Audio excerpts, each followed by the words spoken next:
In today's video, I'm going to teach you how to create a Stripe Express account using the best method in just 5 minutes.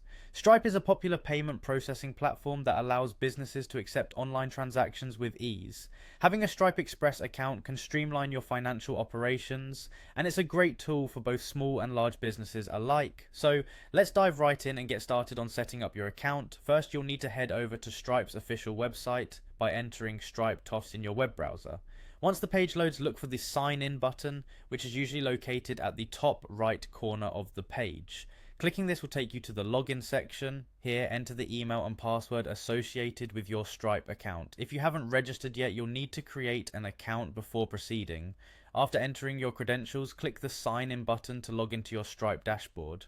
Once you're logged in, you'll be directed to your account's home dashboard. From here, navigate to the settings option. This can typically be found at the bottom of the left sidebar. Clicking on it will take you to the settings menu where you'll find various options to configure your Stripe account.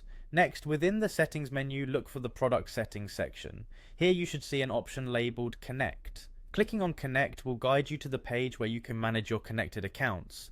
It's a crucial step as this feature allows businesses to integrate their services with your Stripe account seamlessly.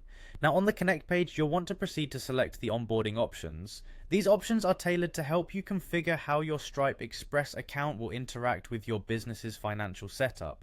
It's a user-friendly process, and Stripe offers several preset onboarding flows to make it easier for you. As you move forward, you'll need to select a country where your business operates. This is important because Stripe provides different features and compliance requirements depending on the country.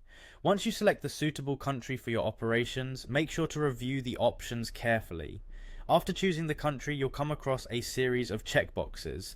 These checkboxes need to be ticked to agree with the contractual obligations and terms that Stripe outlines for your Express account. It's a straightforward step, but double check each one to ensure you're compliant. Finally, once you've gone through all the options and feel confident everything is set correctly, click on Save to finalize the process. By doing so, you've successfully created your Stripe Express account, and you can now take advantage of its flexible payment solutions for your business. That's all there is to it. You've set up your Stripe Express account in no time. I hope this guide was helpful. Thanks for watching, and I'll see you in the next video.